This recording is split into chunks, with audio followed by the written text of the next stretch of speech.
Hi, I'm Kate. And I'm Mandy, and this is Love Sober, the podcast for the sober and sober curious.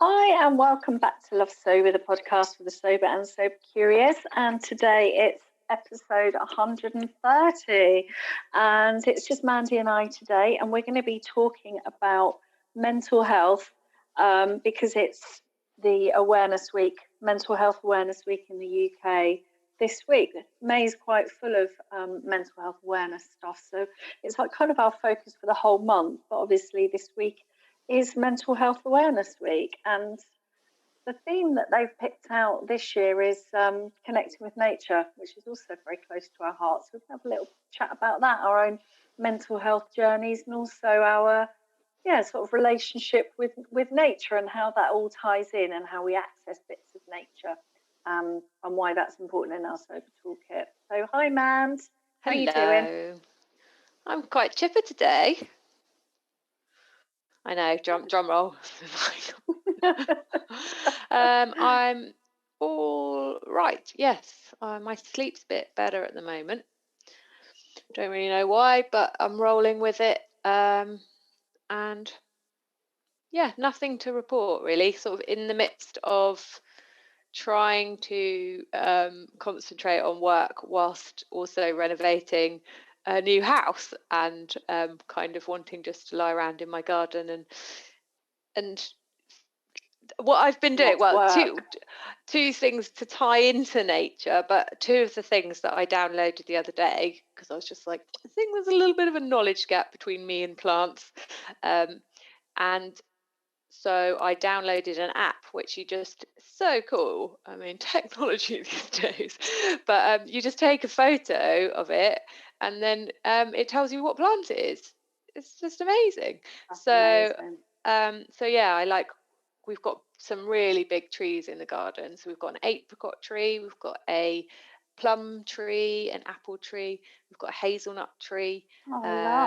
Yeah, and so I was looking at what else there was, and then I was kind of going around sneakily around the neighbours and sort of taking photos of what they've got in their garden to see what might grow. So it's nice to have some focus and some.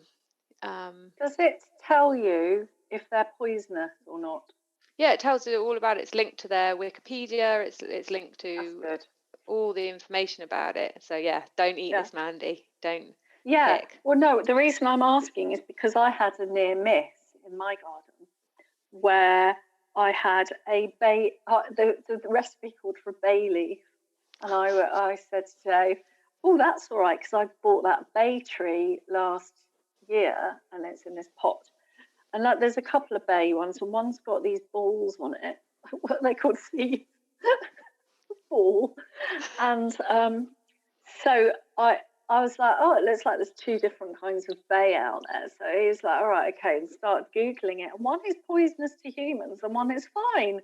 And I was like, because they were laurel, because I was like, is a bay tree a laurel tree? And it's like, yes, but one will give you a bad stomach cramps and one is absolutely fine and is used widely in cuisine. And it was like, okay. So when you're getting into nature, don't just go in your garden and eat shit. Okay, I'll take that advice. But that app sounds good. Yeah, and then there's this amazing bird in the garden, which I sent you a picture of, which is just, it's got like a zebra back and it's bright orange and it's got a really, really long beak. And it has like a tufty kind of punk hair feather thing going on. So I got another app. Nature orientated. It's got a feather thing on its head. Yeah, crest. Yeah. Is it? Anyway, I crown. Think so. So I got another app that does birds, and so then you become part of the Ornithology Association or whatever it's called, and like now we've got like bird mates that are like, oh yeah, fantastic find kind of thing. So I might it'd be you and Bill Oddie, because Bill Oddie bird watchers. That's that's goals. #goals. So that's me. And there's that other app that's called, I love this, it's called Bird Up. Bird up, everybody. And it's like you record your bird song and it will tell you what bird it is. See, I have heard about this app, but I didn't know what it Bird was. Up. Yeah. Okay, Bird Up. You got a lot of bird noise in your garden, haven't Oh you? my God, sometimes I have to go inside because they're so noisy. It's like it's like the children inside or the birds outside. And that's really lucky, but they really are very loud, aren't they? Yeah. Because we've got this kind of ridge, along the side of our garden, and then it sort of drops down a hill. And when we moved in, like, it's basically the house was a state house renovation thing, and yeah, so it's been neglected. But that wonderful thing about when things are neglected, they become homes to everything that are inconvenient to us. You know what I mean? Yeah. And so we've literally got this kind of, I was going to say a swarm, but they're not. They're a flock of tunnocks, and they might be called dunnocks because I think tunnocks are tea cakes. So I think look, a swarm of tea cakes in my bush. So you realise, so the knowledge gap is so large with us, isn't it? It's like it's a good job we're not pretending to know anything about nature. But yeah, there's a whole flock of sparrow type things and magpies, and now the chickens, and a swarm of tea cakes. Yeah, it's because it's getting towards lunchtime. That's why, or tea time for you, isn't it? It's like 11 o'clock. Yeah. Good. Yeah. So, and how are you? Oh, I'm a little bit hysterical. But no, I'm fine. I'm quite chipper today as well. I am really quite all right. Both children are at school. #goals this end. You know, and we're sort of edging towards, touch wood, the end of, things opening up again. So I'm really excited because our yoga studio is opening up. Our musical theatre, all the fun stuff, the Musical Theatre Society said, right, we're going to post something. My husband can go back up to work. So that's really nice because I'm going to actually be in the house on my own. Oh my like goodness. For the first time it's actually 2 years. What was redundancy and then COVID. So I'm like, man, what just happened to us? So yeah, all good, thank you. Good. All good. So the theme for the Mental Health and Awareness Week is connecting with nature. So we thought we'd talk a little bit about that as a theme and our mental health journeys and sobriety. So, I don't know, how do you want to start? Talk to me about your mental health journey Oh. Where do I? Well, I was thinking actually about how I have always used nature to soothe me and to help with my mental health. And I hadn't really kind of thought about it until I saw that, the fact that it was the Awareness Week and what their theme was. And I was a bit like, well, that's about time they were picking up on that, because we've been talking about it in sober communities for a while, haven't we? So it's like, it's really nice that people are getting on the same page, and rather than things looking like, mental illness and pathology, it's like, well, how can we look after our mental health and like our resources of nature? So that made me think about, how I have always had, I'm just going to say it, weird links between, if it's sunny, I'm happier. It's not a weird link, it's a common link. It literally, if I can see blue sky, I remember as a kid, I was happier. And if it was cloudy, and as a teen, I remember feeling very, very affected by the weather. And I used to feel, because I have this religious past, and I remember just feeling like I was closer to God. That's how I used to feel when I got up. If it was sunny and I could see blue sky, I was closer to God. It's really weird, isn't it? I used to just think, it's going to be a good day. So it obviously had like really big significance in my child brain at that point.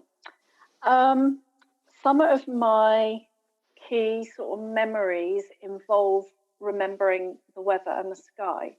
And again, I've just started to think about that. So I have a really vivid memory of me being in one of my cool ones of South Africa when I was visiting my aunt, and I was on a swing, and there was just this parched yellow everywhere and bright sunshine, and I was on this swing and I was just going up into this endless blue sky, and I just had this rush of feeling like anything was possible, for me, and it felt endless, and it was just I have, and I'm able to access that when I look at the sky.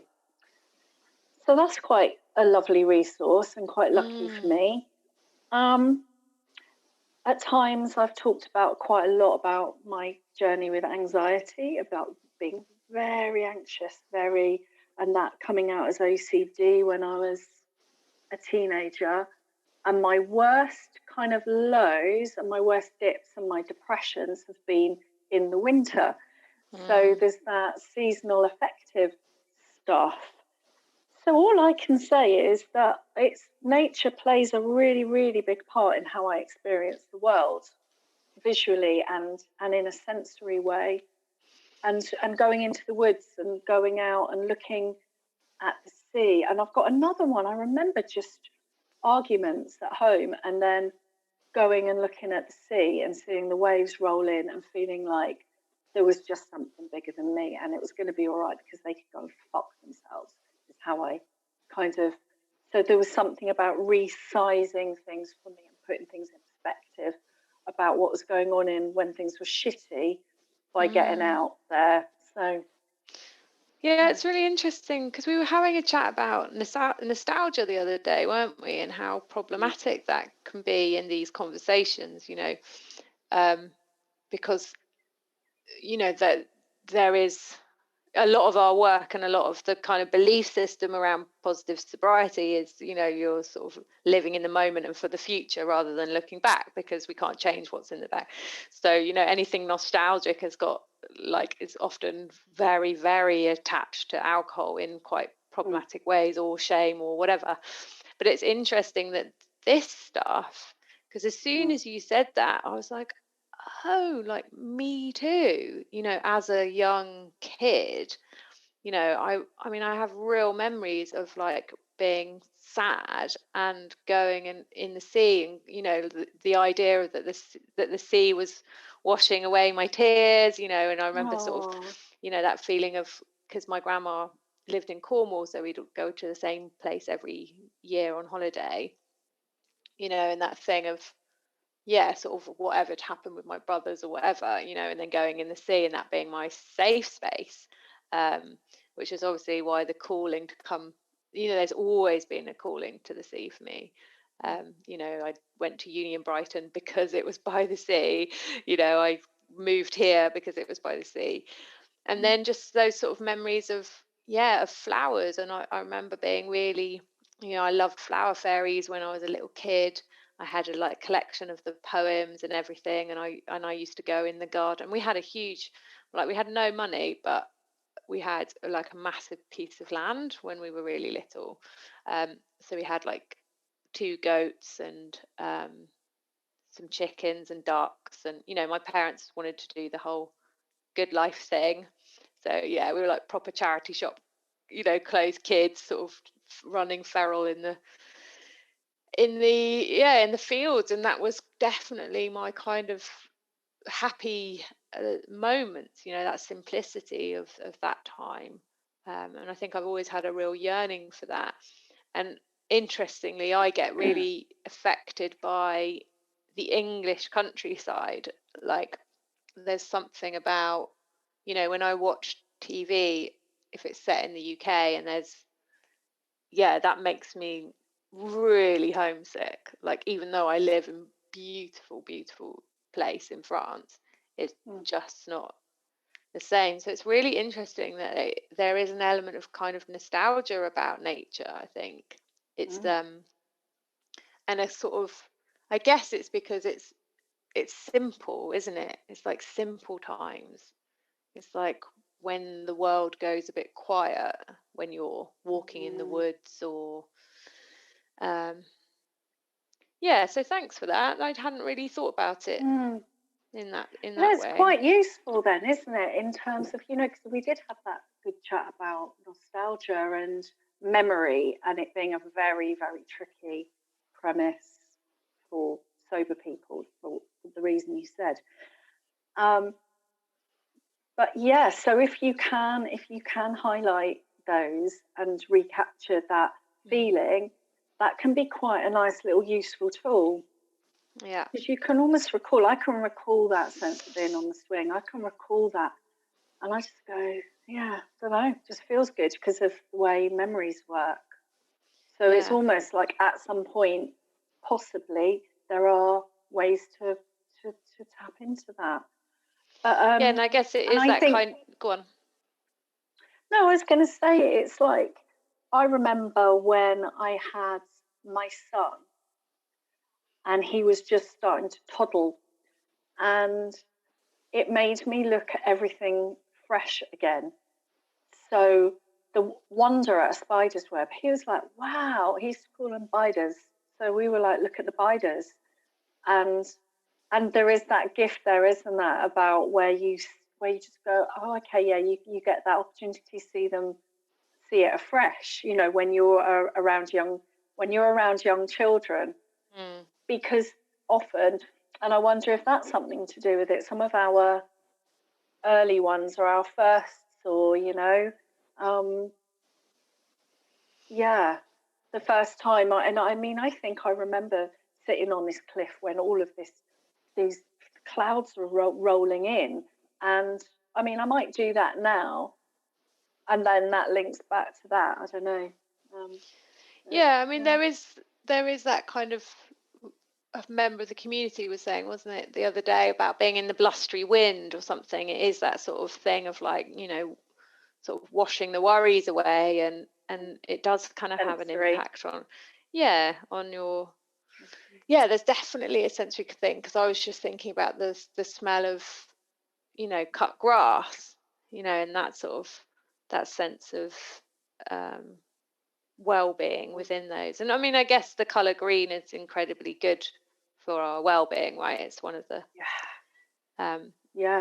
so it's again, very soothing, isn't it? Yeah, it brings in that kind of, that element of sensory work.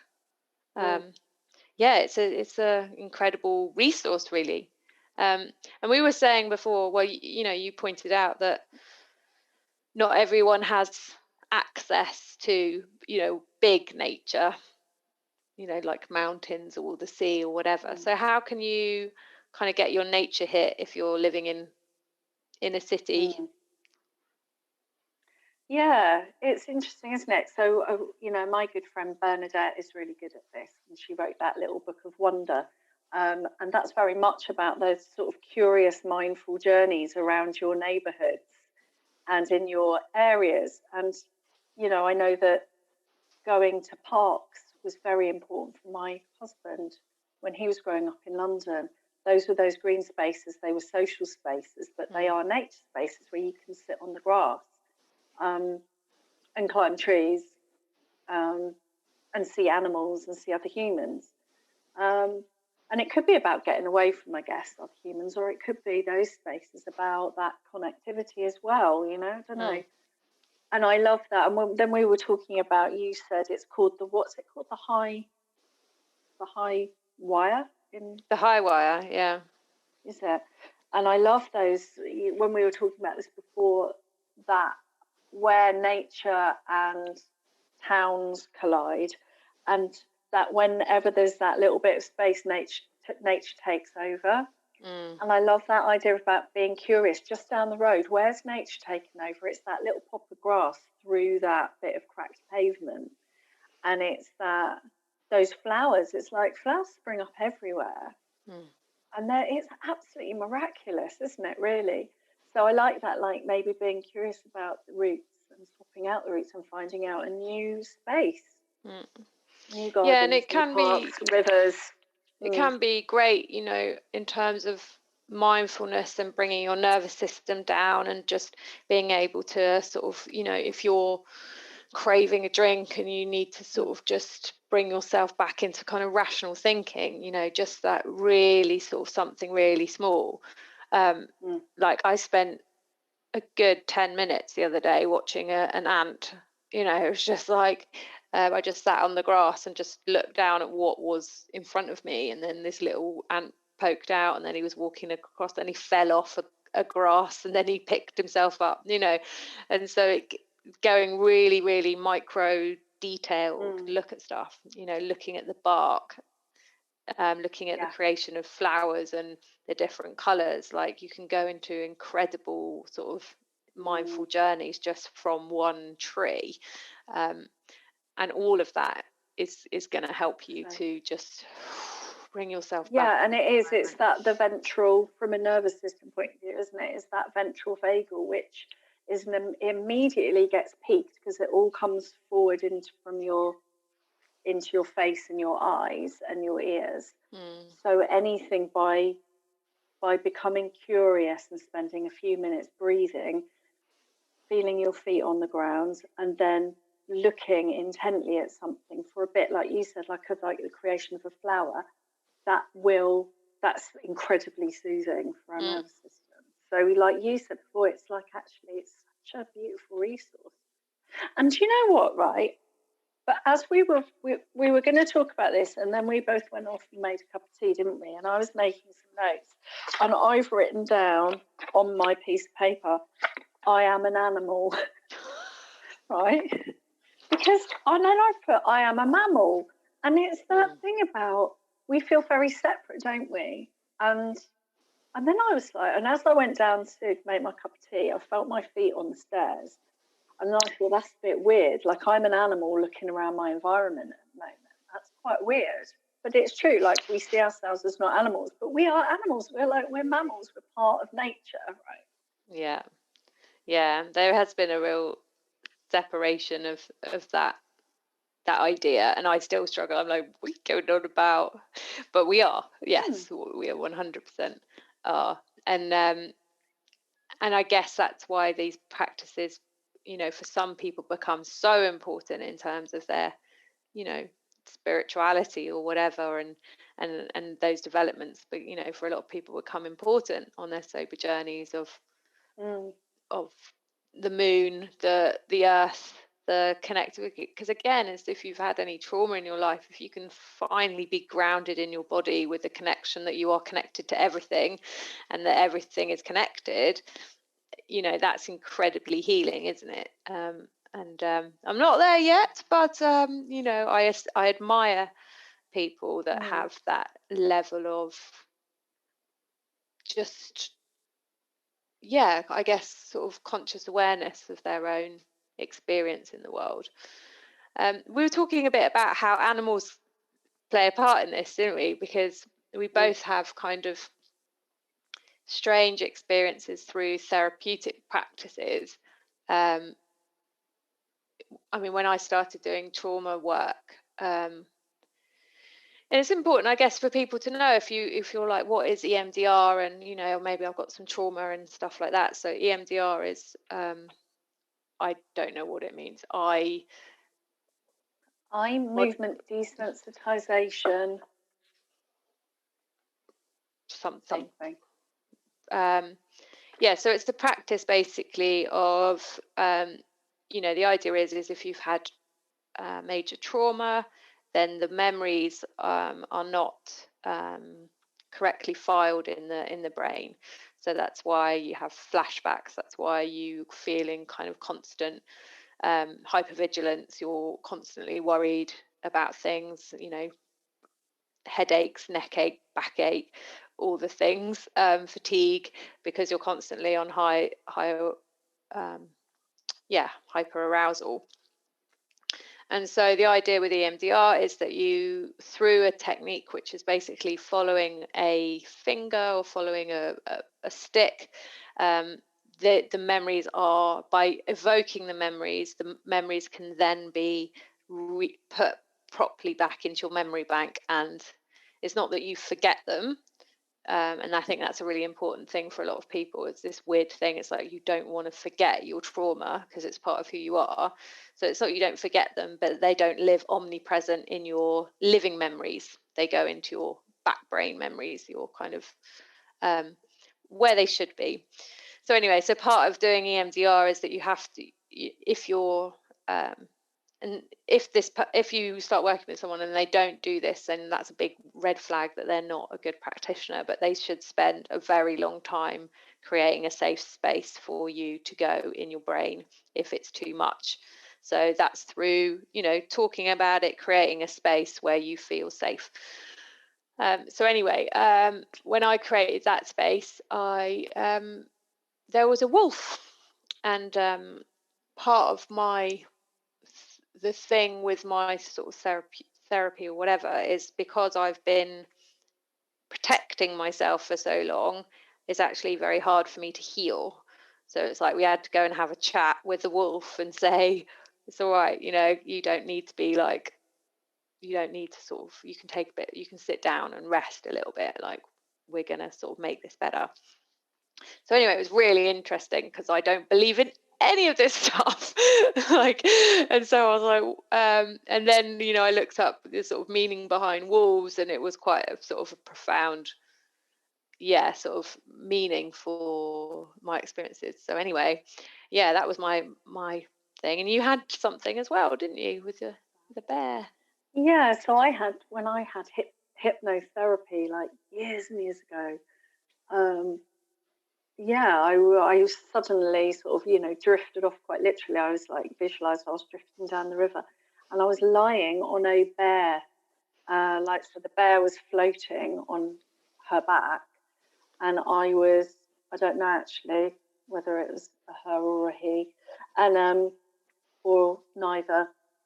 And I was just like lying on the belly of the bear, and it was really soft and really fluffy, and it was just really nice. It was just really, really relaxing. And then later on, it was really sweet. So this just became really significant, and so I'd like to visualize the bear, very protective, very grounding, very big, very sort of strong, that real strength that I needed to look after myself, and be looked after, that kind of thing. And then when I was pregnant with my son, I was very, very anxious.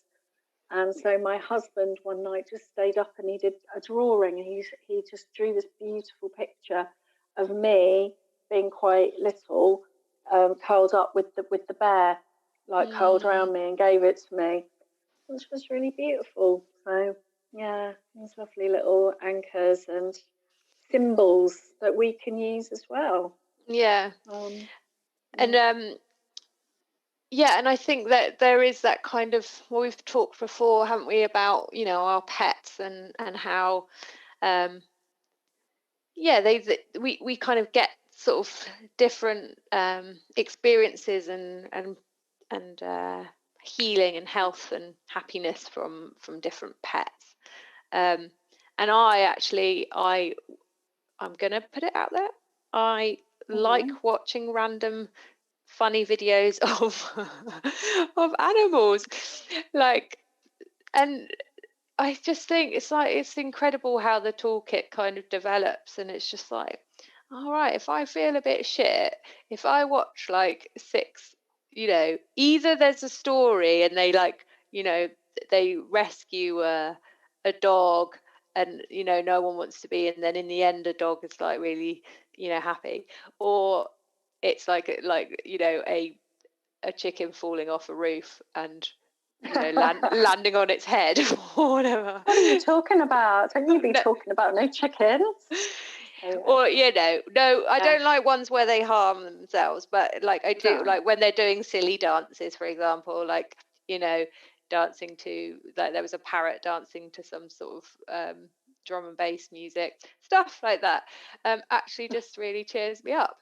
My son and I played a game the other day where it was like funny animal videos, and we were trying not to laugh, and I was like, this is some good wholesome fun. Like he said that sobriety wasn't fun. It's like, no, because it was like, hilarious. I feel a bit sad. Shall I go and listen to the Reign of Self-Compassion for an hour, or shall I watch the Lad Bible animals falling over? So I know what I'm going to do now.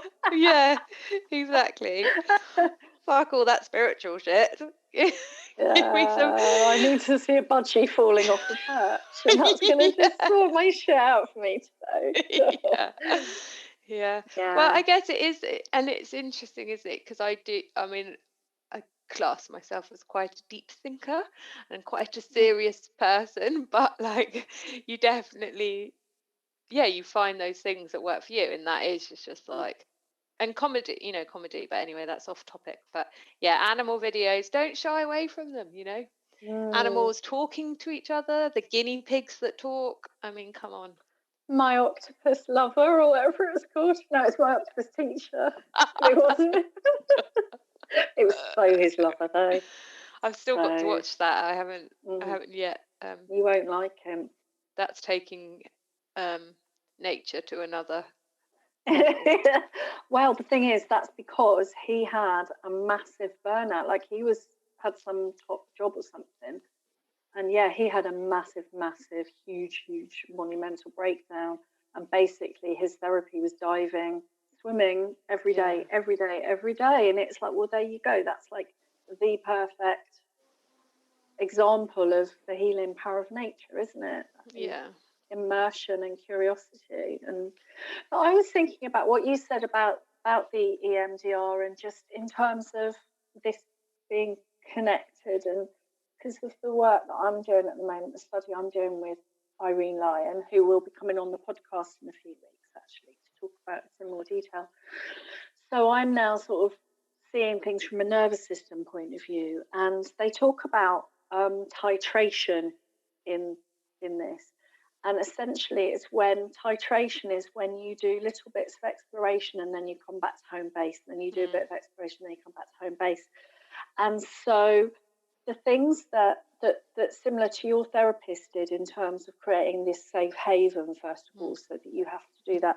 In her work, she'll be talking about resourcing. So you find all those resources to make yourself feel better and feel soothed, whether it be your blanket or it, be a hot water bottle. And so nature being, that sunny spot in the garden, or that particular walk in the wood, or whatever that space is. And that practice of feeling your feet on the ground and being curious, that's a kind of titration. That's like, okay, I'm increasing my nervous system activation, but in a very soothing way, and then I'm going back in, and then I can use it again, then I can go back in. So that's why on a nervous system level, all of that stuff and connecting to nature in the ways we're talking about, there's a big science behind it, in the nervous system and in the sort of neuroscience. So what are your favourite nature practices? What's in your toolkit? What's in my toolkit? When I lived in Brighton, it was definitely sea. And that's interesting that you always chose places that were by the sea, because I did the same until we moved inland to get an extra bedroom. Sometimes you've got to do that, haven't you? But I always chose places by the sea because I was always called to the sea. I've always lived by the sea. We are really lucky because we're just north of Brighton, and it's in the sort of basically in the South Downs National Park. So even though I live in a kind of a town, I've got access to amazing resources. So like I've got a beautiful wood near me. It's just a local nature reserve behind the football pitch that you go in and you end up by mill ponds, and there's a little waterfall there. And that's like a really, really important place for me to get out to. The chickens, my chickens, like, I just love them. We keep saying, like, who knew that the chickens would be like the purchase of the decade? Yeah. But they really are. And now that they're interacting with all the other birds and the tunnocks and all the rest of it, one of them, the one that is like the one that's got the least character. So we've got the Dutch one that is like uber chicken, like dinosaur. Then we've got Lady Edith, who's really big and blonde, and we reckon she lays all the eggs. And then we got the one that's black and speckled, and we were like, don't really know who you are, but basically she puts her head like right down like a goose and charges at anything else that's in the garden, like properly protects the other two. So they've all taken on their different roles. So I just love them. They light me up. that's 3. Did you ask me for 5, or did you just? No, but you Okay. can go. Being barefoot, doing yoga, anything that connects me, and doing it outside, so that when I do the sun salutations, I'm looking up at the sky. Oh, and the sky, yeah, like I spend a lot of time. I remember to look up quite a lot, and I need to look up quite a lot. So I'm pretty much always checking out what's going on in the sky and with the clouds a lot. So those would be mine. Nice. What about you? Yeah, I mean it's underused, like I think, but it's coming back. I've definitely been quite housebound for the last year or so, I'd say. But yeah, I love when it's interesting. There's a lot of little things that come. Like I love it when you sit on the sand and you can see like that they're all little shells and stuff. Like you can start to see that there's like a bit of glass, and if you really look at them closely in your hand, you can see all the different bits that they used to be. Like so I like that. I love that. And yeah, I like looking at flowers. I like the sky as well. Lying in, with the stars out. Lottie. Yeah. Obs. Cat. The cat. Yeah. There is quite a lot of pressure, I'd say, going on for developing the pet situation in our home. And it's interesting because I don't know. I sometimes forget that I'm an adult and that I can choose. Like the other day, we were sort of I went to the gardening shop with my son, and he just likes to go and look at the animals. So he was like looking at the rabbits and the guinea pigs and all that. He was like, please, please, as they do, please, can we get a rabbit? And I was like, no. And then I sort of walked out and I was like, I can get a rabbit if I want. I'm a bloody adult. Get a rabbit. Yeah. So it's funny that how you just sort of think, I still think some things are not for me, which is really interesting. It's just like, because I never had it as a kid, or, I mean, we had loads of animals, but not those sort of pets. You just go, oh no, that's not for me. And then it's like, why not? So who knows what will happen in the new house. Yeah. Oh, wait, what? You'll be like the Good Life. You'll have a goat. I'll sneeze and you'll have a goat. Yeah. Blink and there'll be. Well, my husband, basically threatened every time we say, oh, we want something. He threatens to get a Belgian Blue. I don't know if you know what they are. But they're kinds of like genetically engineered cows from Belgium that are so muscly. They're like, we'll have to look. I'll probably post a picture of a Belgian Blue. They're like enormous. They're like the Hulk, but the Hulk version of a cow. Oh yeah, so every time I go, we'd like to get a rabbit. Dave goes, if you get a rabbit, I'm going to get a bloody Belgian Blue and put it in the garden. It's become this thing. But I would, the other thing we were talking about is like, I would love to get a little micro pig. But then there's this whole thing about people getting micro pigs thinking that they're small pigs, and then they end up like really big. Yeah. Not a room for them. Yeah. Or a goat. Goats would be cool. I had goats when I was a kid. So I mean, I never drank cow's milk until I was probably, till we moved to Stroud. So when I was probably like 8 or 9 or something. Which is probably why I struggle with dairy now. But we had 2 goats. I had my own goat. I named it after my grandma, Betty. What's her name? Betty. Betty the goat. That's cute. Golden Jersey goat. And then I can't remember what the other one was. We would always have like, Fern, that was the other one. Fern and Betty were the goats. And then we had George and Jemima, the ducks. And then we had chickens. What else did we have? Loads of cats. We had 7 cats at one point. Yeah, my husband had loads of cats. They always looked after loads of cats in London. What else was that? I was going to say something then. I forgot what I was going to say. God. Go on, never mind. I don't know. But anyway, let's wrap it up. So, what is your reason to love being sober and your tip of the day? Reason to love sober is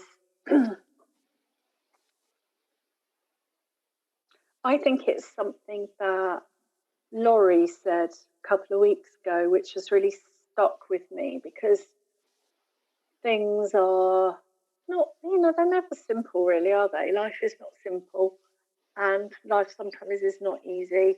And it was just that it's that whatever, it's the level ground.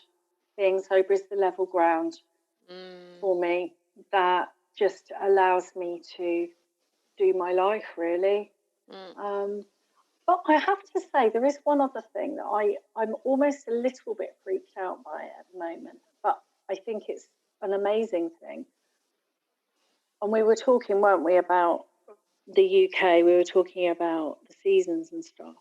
And May in England, in the UK, is ridiculous.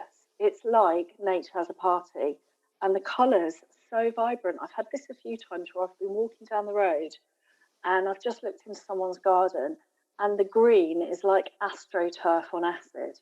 It's so sorry, that's not a nice metaphor, but it's like it's just so not like sober appropriate. Like, It wow. is, like it's really like it's really what green. I'm trying to say is it's there already. We feel, and I think sobriety, over time, we become resensitized to our senses and to nature. Our senses aren't dulled, so I don't need to do anything other than look and be present, and that green is going to give me some whoosh of endorphins, because I can't believe the fucking colour on that. It was amazing, and I've had that quite a few times. The clash of the bluebells with the green of the leaves, they're genius combos. Blossoms with spring sky, that's a genius combination, and they're all around us. And being sober means I just got more capacity and more sensitivity, I think, to see that. Yeah, I'm really... Without sounding like a wanker. Like, I don't want to sound like a wanker, but it's true. That's my experience, and I'll own it. Like, don't worry. You could be a wanker. We'll still love you. Thank you. I'm like, when we've stopped studying all the things that we're studying at the moment, obviously, but I am really quite interested in colour therapy and what it does to the brain, and when you look at colours. So yeah, that's my reason to love sober, I guess, is the constant kind of thirst for knowledge and growth, and just like, that's interesting, let's sort of dive. I mean, I was just looking up how much it costs to become a certain type of therapist or whatever. It's just like, it's this never-ending kind of what's next, like forward thinking, joyful discovery of the rest of my life, rather than, I mean, we're having a good day today, to be so you told, if we'd recorded this over the weekend, we're like, I was like, I woke up in pain. You were like, I can't do anything. We are having a good day. Let's rinse this. We are having a good day. Thanks for reminding me that all things shall pass, and we will be, don't worry, we'll be back moaning again. Tip of the day. Tip of the day. I think maybe it's that. It's like, just enjoy it. If you're having a good day, enjoy it. That's nice. And my tip of the day, we'll bring it back to nature, is just, like, I don't know, just tap into those things that have brought you joy in your life around nature, and just don't be embarrassed that you're an adult now and you're supposed to act in a certain way. Like, just let your inner kid have fun. And if that's like, I don't know, I was watching a video of this man just like constantly jumping on into snow. about 2 minutes long. It was just like all these massive bits of snow, and he'd just jump like, fall down, like face plant into them and stuff. But whatever it is, it's just like it's an area of play, isn't it? Nature. So just allow yourself to. No one's watching. You don't, like, who gives a shit? Just, if you enjoy it, just enjoy it. Yeah. Yeah. Amen to that. I love that. I'll send you the video if you want. Yeah. I'm sure you won't quite get the same joy, but anyway, yeah. I want to see it. All right. So if you're immediately concerned about your drinking, reach out. We always say that, don't we? You're not alone, and you really aren't. So just send up a flare. Soberistas has an anonymous Ask the Doctor service, or reach out to some of these communities and keep looking. See one you vibe with. Send us an email, info@lovesober. We love to hear from you. If you have a topic that you would like to have discussed as well, we'd love to hear from you. So send us an email, again, info@lovesober. We'd love to hear from people. And take care, and we'll see you next week for more chat.